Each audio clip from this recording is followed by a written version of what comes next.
إن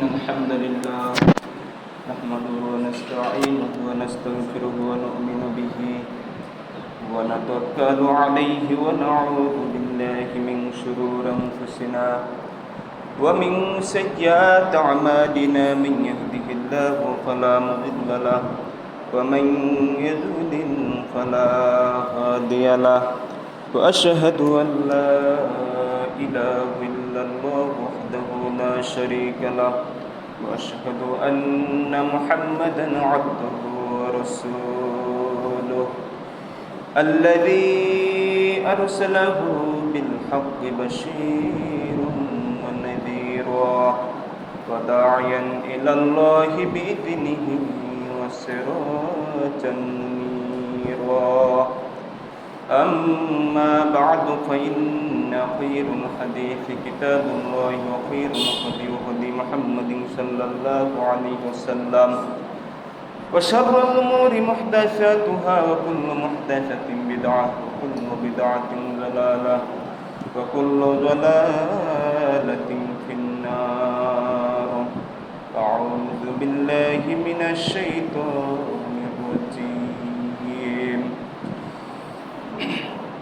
ومن أظلم ممن افترى على الله الكذب وهو يدعى إلى الإسلام والله لا يهدي القوم الظالمين. يريدون ليطفئوا نور الله بأفواههم والله متم نوره ولو كره الكافرون. هو الذي أرسل رسوله بالهدى ودين الحق ليظهره على الدين كله ولو كره المشركون. بسم الله الرحمن الرحيم. والقرآن المجيد بل عجبوا أن جاءهم منذر منهم فقال الكافرون هذا شيء عجيب أئذا متنا وكنا ترابا ذلك رجع بعيد قد علمنا ما تنقص الأرض منهم وعندنا كتاب حفيظ بل كذبوا بالحق لما جاءهم فهم في أمر مريج أفلم ينظروا إلى السماء فوقهم كيف بنيناها وزيناها وما لها من فروج والأرض مددناها وألقينا فيها رواسي وأنبتنا فيها من كل زوج بهيج تبصرة وذكرى لكل عبد منيب. فقال الله تعالى في شان محمد صلى الله عليه وسلم إن الله وملائكته يصلون على النبي يا أيها الذين آمنوا صلوا عليه وسلموا تسليما. اللهم صل على محمد وعلى آل محمد كما صليت على إبراهيم وعلى آل إبراهيم إنك حميد مجيد. اللهم بارك على محمد وعلى آل محمد كما باركت على إبراهيم وعلى آل إبراهيم إنك حميد مجيد. আলহামদুলিল্লাহ, সর্বপ্রথম আল্লাহ শুকরিয়া, সেই মহান আল্লাহ তাআলা আমাদেরকে আজকে দুলহিজ্জা মাসের শেষ জুমায় জুমার সালাত আদায়ের জন্য ওয়াজিব খুতবা শোনার জন্য উপস্থিত হওয়ার সুযোগ দিয়েছেন। সে আল্লাহর দরবারে শুকরিয়া জ্ঞাপন করছি, আলহামদুলিল্লাহ। এবং রাসূলের দুরূদ সাল্লাল্লাহু আলাইহি ওয়াসাল্লাম। সম্মানিত মুসল্লিগণ, আজকের সংক্ষিপ্ত খুতবার আলোচ্য বিষয় বিজাতীয়দের খেলা এবং তাদের সাদৃশ্য সম্পর্কে আল্লাহ এবং রাসূলের বাণী থেকে সংক্ষিপ্ত কিছু আলোকপাত হবে ইনশাআল্লাহ। ওমা তৌফিক ইল্লা বিল্লাহ, তাওয়াক্কালতু আলাইহি ওয়া ইলাইহি উনীব। মহান আল্লাহ তাআলা তার রাসূলকে যে দায়িত্ব দিয়েছেন, সেই দায়িত্বটা হচ্ছে তাওহীদের দাওয়াত মানুষের কাছে পৌঁছে দেওয়া। এছাড়া অন্য কোনো তার দায়িত্ব ছিল না। ইসলামের তাওহীদের দাওয়াত ছাড়া আর তার দায়িত্ব ছিল না। শুধু দায়িত্ব হচ্ছে এটাই যে কুলু লা ইলাহা ইল্লাল্লাহ, তোমরা সবাই বলবে লা ইলাহা ইল্লাল্লাহ, আল্লাহ ছাড়া কোনো ইলাহ নেই। সম্মানিত মুসল্লিগণ, তাহলে মানুষ এই দায়িত্বকে ভুলে গিয়ে যতগুলো পর্যায়ে চলে গিয়েছে, নিজেদের আধিপত্য, নিজেদের অধিকার, নিজেদের পূর্বপুরুষের সেই আভিজাত্য সব কিছু বিসর্জন দিয়ে বিজাতীয়দের পর্যায়ে মানুষ চলতে শুরু করে। তাদের মতো চুল কাটে, তাদের মতো বিভিন্ন ডিজাইন করে, রূপচর্চা করে। নারী পুরুষ ছেলে মেয়ে বর্তমানে বিউটি পার্লার সহ অনেক অসভ্য কার্যকলাপ শুরু হয়েছে। তাদেরটাই তাদের কাছে পছন্দ লাগে। ইহুদি, খ্রিস্টান, বিধর্মী, কাফের, মুশরিক, নাস্তিক, এদের দৃশ্য তাদের কাছে সবচেয়ে বেশি পছন্দনীয়। তাইলে এই বিষয়গুলো আমাদের খেয়াল রাখা দরকার। মহান আল্লাহ তাআলা বলেন, ওয়া'লামু আন্নামাল হায়াতুদ দুনিয়া লাইবুন ওয়া লাহু, জেনে রাখো দুনিয়ার জীবন হচ্ছে খেল তামাশা ছাড়া কিছুই নেই। দুনিয়ার এই পার্থিব জীবনটা, দুনিয়াবি চলাফেরার কার্যকলাপগুলো রঙ্গ তামাশা, খেল তামাশা ছাড়া কিছু নয়। তাহলে এই যে দুনিয়ার পিছনে আমরা ছুটছি, ওয়াতালহিকুমুত তাকাসুর, অর্থাৎ তোমাদেরকে ধ্বংস করবে আধিক্য, প্রাচুর্য, মুহূর্ত। আলহাকুমুত তাকাসুর, সম্পদের প্রাচুর্য তোমাদেরকে আকর্ষণীয় করে, মোহ করে তুলে রেখেছে। আজকে বর্তমান যে কাফেরদের, মুশরিকদের টুর্নামেন্ট খেলা শুরু হচ্ছে, আমাদের সময় নষ্ট হচ্ছে, রাত জেগে ঘুম নষ্ট করে, আবার হাজার হাজার লক্ষ লক্ষ টাকা খরচ করছে। কিস্তি তুলে, লোন তুলে 50,000 60,000 টাকা খরচ করে তাদের সাদৃশ্য গ্রহণ করার জন্য, তাদের কৃষ্টি কালচারের জন্য, তাদের পতাকা তারা তৈরি করছে। বিভিন্ন রকম কাজে তারা এইভাবে তাদেরকে সাপোর্ট করছে, অথচ তারা তাদের কোনো উপকারে আসবে না। মূর্তির মতো তারা বুঝতে পারে না কে কার সাপোর্ট, কে আমার পক্ষে, কে আমার বিপক্ষে, কে কিভাবে আমাকে সাপোর্ট করছে, তারা তো এগুলো জানে না। অথবা তারা তাদের রেজাল্ট বা তারা যেগুলো সাধিক্য পাবে, সম্পদ পাবে, কাপ পাবে, এগুলো তো তারা তাদের একটু অংশ দিবে না। তাহলে কিসের জন্য তাদের এত ভালোবাসা, এত মহাব্বত? আল্লাহ এবং রাসূলের চাইতেও তাদের প্রতি মহাব্বত বেশি হয়েছে। আল্লাহ তাআলা বলেন, কুল ইন কুনতুম তুহিব্বুনাল্লাহ, হে রাসূল আপনি বলেন, যদি তোমরা আল্লাহকে ভালোবাসতে চাও, ফাত্তাবিউনি, তাহলে আমার অনুসরণ করো। তাহলে আল্লাহর ভালোবাসা পেতে চাইলে রাসূলের অনুসরণ করতে হবে। অথচ আমরা অনুসরণ করছি কি?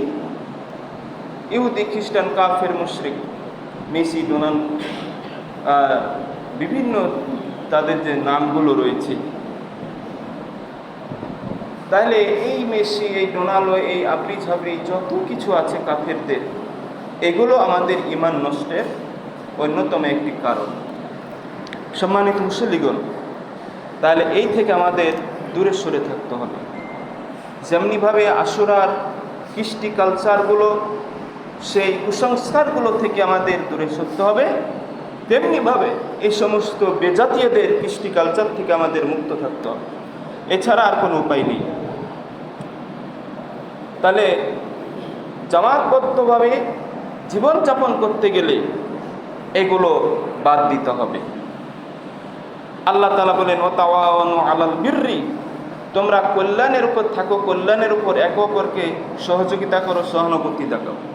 ওয়া কল্যাণ, যেটা সাদৃশ্যপূর্ণ হবে বিধর্মীদের সাথে, এগুলো থেকে দূরে থাকবে। কারণ আল্লাহ রাসূল সাল্লাল্লাহু আলাইহি সাল্লাম বলেছেন, মান তাশাব্বাহা বিকওমিন ফাহুয়া মিনহুম, যারা তাদের সাদৃশ্য গ্রহণ করবে তারা তাদের সাথেই থাকবে, তাদের অন্তর্ভুক্ত হবে, মানে হাসর নাসর সব তাদের সাথে হবে। তাহলে মুমিনদের সাথে, তাওহীদপন্থীদের সাথে থাকতে পারে আমাদের হাসর তাদের সাথে হবে।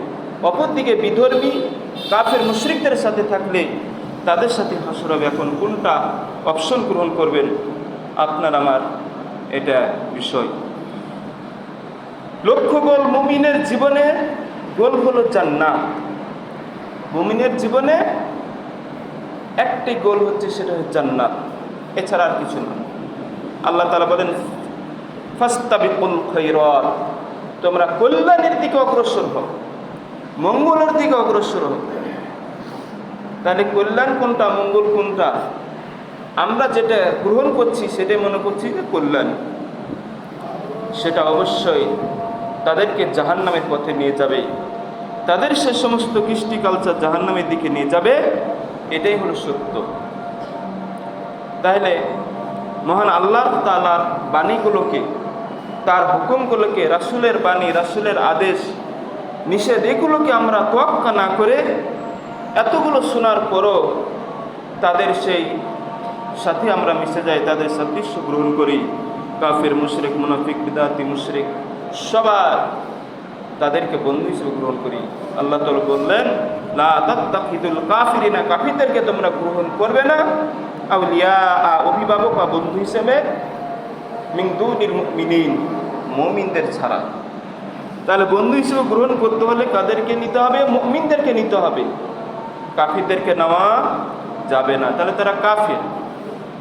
আজকে বিশ্বকাপ যে খেলা হচ্ছে, যারা যে দলগুলো অংশগ্রহণ করছে সবাই তো কাফির, কাফের রাষ্ট্রের, এগুলো মুশরিক, শিয়া সব জড়িত। তাহলে এদেরকে অবশ্যই বর্জন করা আমাদের ঈমানি দায়িত্ব। তাওহীদের দাবিদার করতে গেলে এগুলো অবশ্যই বাদ দিতে হবে। সালাত নষ্ট করে, বেখেয়ালি কাজ করে, তাওহীদকে বাদ দিয়ে তাদের সেই কাজগুলোকে আমরা সাপোর্ট করে ঘন্টার পর ঘন্টা স্টলে, বাজারে, দোকানে, বাড়িতে, টিভির পর্দায়, বিভিন্নভাবে মোবাইলে তাদের সেই খেলাগুলো দেখে আমরা সময় নষ্ট করে ফেলি। আল্লাহ তাআলা বলেন, আল্লাযীনা হুম আন সালাতিহিম সাহুন, যারা তাদের সালাত সম্পর্কে উদাসীন, তাদের জন্য রয়েছে বিশাল দুর্ভোগ। ফাওয়াইলুল লিল মুসাল্লিন, ওই সমস্ত মুসল্লিদের জন্য দুর্ভোগ রয়েছে। এমনিতে আমরা সালাত সঠিকভাবে, সঠিক পদ্ধতিতে আদায় করতে পারছি না বা পারি না, করি না, তারপরও আবার সালাতকে বিসর্জন দিয়ে এই কাজগুলো করে। আল্লাহ হেদায়েত দান করুন। সতর্কতা, এইগুলো কাজ করতে গেলে আমাদের ইমানের সতর খুলে যায়, শারীরিক সতর খুলে যায়। লা ইয়ানজুরু রাজুলু ইলা আওরাতির রাজুল, বিভিন্ন রকম বেহিয়া নারীগুলো আমাদের সামনে প্রদর্শন করে। সেই পুরুষ প্রত্যক্ষ করে না একটা পুরুষের পর্দার দিকে। নারীর পর্দা যেমন ফরজ, পুরুষের পর্দাও তেমন ফরজ। পুরুষের পর্দা হচ্ছে চক্ষুকে অবনমিত করা, চক্ষু নিচে করা। কোনো বিপদ্দা নারীর দিকে চোখ পড়লে সাথে সাথে তার চোখ জমিনের দিকে চলে যাবে, নিচু হয়ে যাবে। জুয়াবাজি ইত্যাদি এই ধরনের খেলাগুলো জড়িত হচ্ছে। বিভিন্ন রকম খেলা আমাদের সমাজে প্রচলিত। আল্লাহ তাআলা বলেন, ইয়াসআলুনাকা আনিল খামরি ওয়াল মাইসির, এ রাসূলকে আপনাকে জিজ্ঞেস করে যে খমর এবং মাইসির কি, মদ এবং জুয়া এই দুটো কি। তা আপনি বলুন এই দুটা কি মানুষের জন্য ক্ষতিকর। এবং এই যে মদ বলেন, এটা উপকারের চাইতে অপকার বেশি, সব থেকে জঘন্য নেশাদার দ্রব্য। যখন আলী রাদিয়াল্লাহু তাআলা আনহু নেশার আয়াত, মাদক দ্রব্যের আয়াত নাজিল হওয়ার আগে তারা নেশাদ্রব্য করতেন, সূরা কাফিরুন পাঠ করতেন, লা আবুদু মা তা'বুদুন, না বলে লা আবুদু মা তা'বুদুন। এর অর্থ কি? তোমরা যার উপাসনা করো, যে পূজা করো, আমিও তার উপাসনা পূজা করি, মূর্তি পূজা করি। যার ফলে এইভাবে রাত সূরার ভুল হয়ে যেত। তখন আয়াত নাযিল হলো যে লা তাকরাবুস সালাতা ওয়া আনতুম সুকারা, তোমরা সালাতের নিকটবর্তী হবে না নেশাগ্রস্ত অবস্থায়। মুরতাদরা, ভণ্ড পীরের মুরিদ, এই ভণ্ডরা দাবি করে যে আল্লাহ তাআলা সালাতের কাছে যেতেই নিষেধ করেছে। দলিল লা তাকরাবুস সালাত ওয়া আনতুম সুকারা, তো তোমরা সালাতের কাছে যেও না। কিন্তু ওয়া আনতুম সুকারা কথাটা বলেন না, নেশাগ্রস্ত অবস্থায় সালাতের কাছে যাবেন। তাহলে এই যে নেশাগ্রস্ত, সাহাবীরা মনে করলো ঠিক আছে, তাহলে এই নেশাগ্রস্ত অবস্থায় যাওয়া যাবে না, আমরা ওই সময় নেশাদার দ্রব্য পান করব না। এমন এক সময় আসলো যে সালাতে ভুল হচ্ছে, সমাজে বিশৃঙ্খলা হচ্ছে, অশান্তি তৈরি হচ্ছে, তারপরে নারী পুরুষ কোনো ভেদাভেদ হচ্ছে না, একেবারে বেপত্তাভাবে সব কিছু এলোমেলো, সব কিছু বিভিন্ন রকমভাবে মিশ্রিত হয়ে যাচ্ছে। আল্লাহর কোনো হুকুমের তোয়াক্কা নাই। লাস্ট স্টেপ দেওয়া হলো যে এখন থেকে এগুলো নিষিদ্ধ, হারাম, আর কশ্চিনকালও আর এগুলো পান করা যাবে না, এগুলো খাওয়া যাবে না। সেই সময় মদিনার অলিগলিতে যত লোক ছিল, যত সাহাবী ছিল, যেইভাবে তাদের কাছে যে মদের বোতল ছিল, কেউ মুখে দিয়েছে, কেউ দিবে, কেউ মুখে কিছু অংশ চলে গেছে, কারো হাতে আছে, সঙ্গে সঙ্গে সমস্ত বোতলগুলো ভেঙে ফেললো, আর মুখে যাদের চলে গেছে বমি করে তারা ফেলে দিল। সেই দিন থেকে তারা আর কোনো দিন নেশাদ্রব্য পান করেনি। সেই দিন মদিনার অলিতে গলিতে মদের বন্যা বয়ে গেছে। সম্মানিত মুসলিগণ, তাহলে এই জন্য আল্লাহ তাআলা নেশাদ্রব্য থেকে আমাদেরকে বিরত থাকতে বললেন, নিষেধ করলেন, হারাম করলেন, যাতে আমরা এই কাজগুলো করলে সমাজে অশান্তি, সমাজের যুব সমাজ নষ্ট হবে, চরিত্র ধ্বংস হবে, ঈমান আকীদা কিছুই থাকবে না। তাহলে আজকের যে বর্তমান খেলা চলছে, এগুলো আমাদের জন্য কিঞ্চিত পরিমাণ উপকার বয়ে আনবে না। এই থেকে আমাদের সাবধান হতে হবে। এগুলো হচ্ছে আমাদের টোপ, এগুলো হচ্ছে আমাদের জন্য এই দুনিয়াবি কিছুটা আনন্দদায়ক, কিন্তু পরকালের স্থায়ী আনন্দ থেকে আমরা বঞ্চিত হব। পরকালের জান্নাতের সেই মোহ, সেই জান্নাতের সুখ থেকে আমরা বঞ্চিত হব। আমরা জ্যোতিষ সালাত আদায় করি, হজ করি, জাকাত দিই, দান করি, এইগুলো যদি সাপোর্ট করি, এগুলো কিছু কাজে লাগবে না। এই জন্য আমাদের সবটাই খেয়াল রাখতে হবে, এ সমস্ত কাজকে বর্জন করতে হবে। যতটুকু পারি নিজেকে, নিজেদের পরিবার, ছেলে মেয়ে যারা আছে, এগুলোকে আমাদেরকে কন্ট্রোলে আনতে হবে। অর্থাৎ সে সমস্ত বেজাতিদের এই দৃশ্যগুলো থেকে তাদেরকে ফিরিয়ে আনতে হবে। আল্লাহ বলছে, ও আনফুসাকুম আহলিকুম নার, তোমরা আগে নিজে বাঁচো জাহান্নামের আগুন থেকে এবং তোমাদের পরিবারকে বাঁচাও। আমাদের এই কাজগুলো করে যেতে হবে। আল্লাহ তাআলা আমাদের সেই তৌফিক দান করুন, আমিন।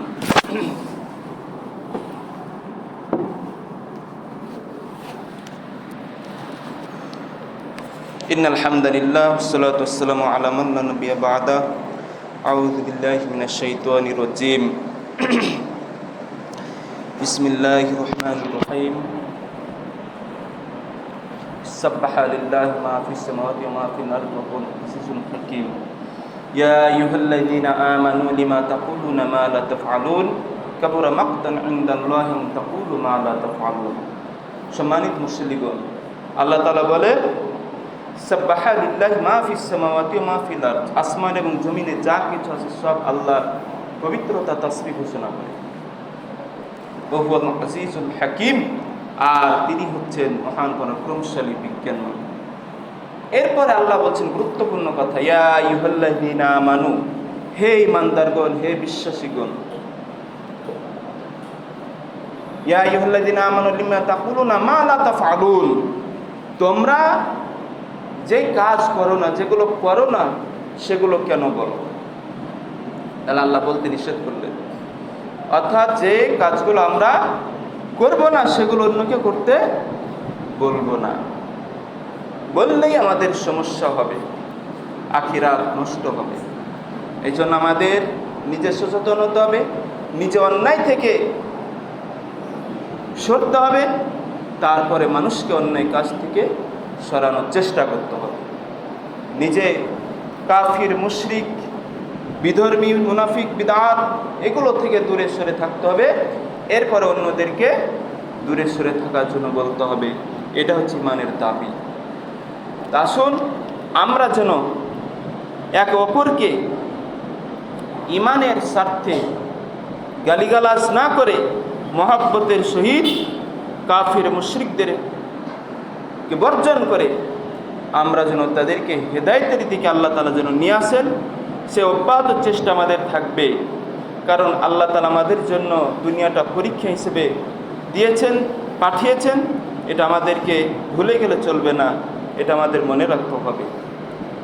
আল্লাহ রাসূল সাল্লাল্লাহু আলাইহি সাল্লাম বলছেন, আল মুমিনুল কবিয়্যু খায়র ওয়া হাব্বু ইলাল্লাহি মিনাল মুমিনিন যায়ীফ, শক্তিশালী মুমিন দুর্বল মুমিনের চেয়ে উত্তম এবং আল্লাহর কাছে সবচেয়ে অধিক প্রিয়।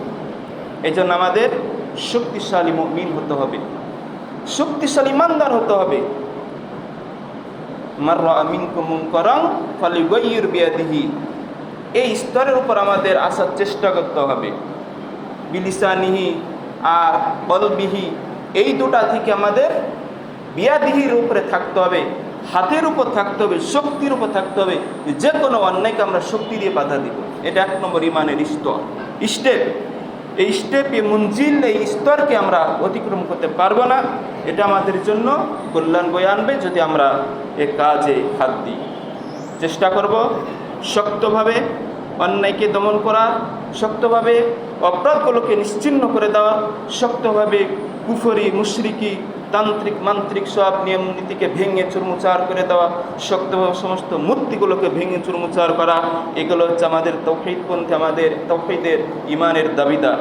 মহান আল্লাহ তাআলা বিভিন্নভাবে আমাদেরকে সতর্ক করেছেন, ওয়ামান আযলামু মিম্মান ইফতারা আলাল্লাহিল কাযিবা ওয়া হুয়া ইয়াদআ ইলাল ইসলাম।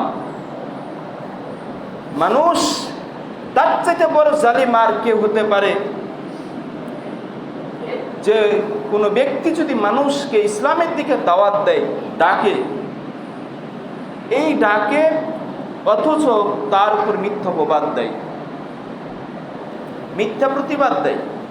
এখানে আলাল্লাহিল কাযিবা, আল্লাহর উপর মিথ্যা প্রবাদ দেওয়ার কথাটা পর্যন্ত আল্লাহ তাআলা এখানে বলেছেন সরাসরি।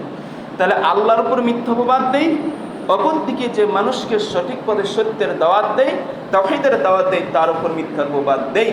এটাই স্বাভাবিক, এটাই নবী রাসূলদের উপর এসেছিল, মুমিনদের উপর আসবে, দায়ীদের উপর আসবে, আসতেই থাকবে, এতে কোনো সন্দেহ নেই।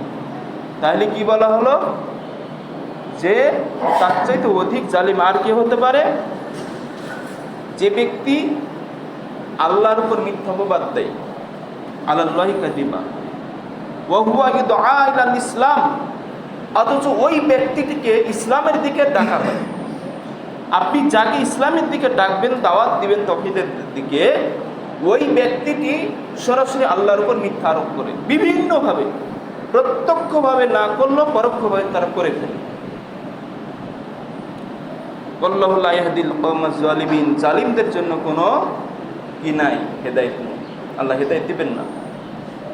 আল্লাহ তাআলা বলেন ইউরিদুনা লিউতফিউ নূরাল্লাহি বিআফওয়াহিহিম, তারা আল্লাহর নূরকে তাদের মুখের ফু দিয়ে নিভাতে চায়। যেমনি ভাবে চেরাগ যেমন ছিল আমাদের আগের কিছুকাল আগে বা এক যুগ আগে বা 2 যুগ আগে, এখনো থাকতে পারে, এই চেরাগ বা বাতি যেমন ফু দিয়ে নিভানো যায়, তারা মনে করলো, কাফির মুশরিকরা মনে করলো যে আল্লাহর এই ইসলামটাকে, তাওহীদের ইসলামটাকে কি করব, ফু দিয়ে নিভিয়ে দিব। অথচ এত সহজ না। আল্লাহু মুতিম্মু লিনূরিহি, আল্লাহ তার নূরকে পরিবেষ্টন করবেন, আল্লাহ তার নূরকে ঘিরে রেখেছেন। ওয়ালাউ কারিহাল কাফিরুন, যদিও কাফেররা এটা অপছন্দ করে। তা কাফেররা তো অপছন্দ করবে, তাহলে কাফের কারা? যারা এগুলো অপছন্দ করবে তারাই কাফের, এটা আল্লাহর বাণী, তার প্রমাণিত হয়ে গেল। সম্মানিত মুসলিমগণ, তাহলে এখানে গুরুত্বপূর্ণ বিষয় হলো, ইমানের দাবি হলো, তাওহীদের দাবি হলো যে আল্লাহর দিকে মানুষকে ডাকতে গেলে আপনি বাধার সম্মুখীন হবেন, আপনার উপর মিথ্যা অপবাদ আসবে, আপনাকে ঘায়েল করার চেষ্টা করবে, আপনাকে বিভিন্ন রকম ষড়যন্ত্রের ফাঁদে ফেলার চেষ্টা করবে, জঙ্গি বানাবে, বিভিন্ন রকম শত রকম চেষ্টা চালিয়ে তাদেরকে ভাগ করার চেষ্টা করবে। কিন্তু এত সহজে যারা আসলে তাওহীদের সাথে যুক্ত রয়েছে, তাওহীদের রুবুবিয়াত, তাওহীদ উলুহিয়াত, আসমাউল সিফাত, এগুলোর সাথে যারা যুক্ত থাকবে, আল্লাহ তাআলা অবশ্যই তাদেরকে বিপদ আপদ থেকে পরীক্ষা দেওয়ার পর হলেও উত্তীর্ণ করবেন। আমাদের ভবিষ্যৎ প্রেক্ষাপটে শুধু এটুকুই থাকবে যে রব্বানা লা তুআখিযনা ইন নাসিনা ওয়া আখতানা, আয় আল্লাহ, আমরা যেগুলো বহন করতে পারবো না, আমাদের যেগুলো বহন করার শক্তি নেই, ক্ষমতা নেই, সেরকম কোনো কিছু আমাদের উপর চাপিয়ে দিও না। রব্বানা লা তাহমিল আলাইনা ইসরান কামা হামালতাহু আলাল্লাযিনা মিন ক্বাবলিনা, আমাদের পূর্ববর্তীদের উপর যেভাবে আপনি চাপিয়ে দিয়েছেন অনেক বড় বড় পরীক্ষা, বিভিন্ন রকম পরীক্ষা, এরকম কোনো পরীক্ষা আমাদের উপর চাপিয়ে দিয়েন না। আমাদের সামর্থ্য নাই বহন করার, আমরা তো সংখ্যালঘু, সংখ্যাগরিষ্ঠ মুসলিম দেশও আমরা সংখ্যালঘু, সংখ্যাগরিষ্ঠ মুসলিম দেশও মূর্তি বানানো হচ্ছে, সংখ্যাগরিষ্ঠ মুসলিম দেশে বিজাতিদের কৃষ্টি কালচার লালন পালন হচ্ছে, সংখ্যাগরিষ্ঠ মুসলিম দেশেও কুসংস্কার, মাজার পূজা হচ্ছে, কবর পূজা হচ্ছে, অনেক কিছু হচ্ছে। তাইলে এক্ষেত্রে আমরা সংখ্যা গুরু নয়, সংখ্যা লঘু। সম্মানিত মুসলিমগণ, এই 313 জন বদর যুদ্ধের সাহাবীদের মতো আমরা যেমন সংখ্যালঘু, আমাদের ঈমানটাকে শক্তিশালী করার জন্য চেষ্টা চলে যেতে হবে। যতই রকম ঝড় ঝাপটা আসুক, যতই রকম বাধা আসুক, আমাদেরকে অন্যায়ের প্রতিবাদ করে চলে যেতে হবে। এ সমস্ত বিধর্মীদের কৃষ্টি কালচার থেকে আপনি বাঁচুন, আপনার ছেলে মেয়েকে বাঁচান, তাদেরকে কোশ্চিন কালো এ সমস্ত খেলাধুলা দেখার দিকে আপনি জড়িত করবেন না। বাস্তবে যেগুলো খেলাধুলা করেন বাচ্চাদেরকে নিয়ে, যে তারা এমনিতে শারীরিক ব্যায়ামের জন্য ক্রিকেট বা ফুটবল বা যেগুলোতে শারীরিক ব্যায়াম হয়, বাচ্চাদের শরীরের বৈজ্ঞানিকভাবে উপকার হয়, এই ধরনের খেলাগুলো ছেলেগুলা, ছোট ছোট বাচ্চাগুলো খেলতে পারে, এতে কোনো সমস্যা নাই। কিন্তু সময় নষ্ট করে, কাজকর্মকে বাদ দিয়ে, আল্লাহর ইবাদত বর্জন করে, বিধর্মীদের সমস্ত নিয়ম নীতি গ্রহণ করে, তাদের অনুসরণ করে, তাদের সব কিছু দেখে তাদের খেলাগুলোকে আকর্ষণ করে তোলে, সেই তাদের খেলার প্রতি আকর্ষণ করে, এগুলো দেখলে আপনার ঈমান, আমার ঈমান থাকার প্রশ্নই আসে না। সম্মানিত মুসলিমগণ, অবশ্য আমরা এর থেকে বিরত থাকার চেষ্টা করছি বা করে যাব, কিন্তু আমাদের আত্মীয় স্বজন বা ছেলে মেয়ে যারা রয়েছে, এগুলোকেও সাবধান করার চেষ্টা করবো। আল্লাহ তাআলা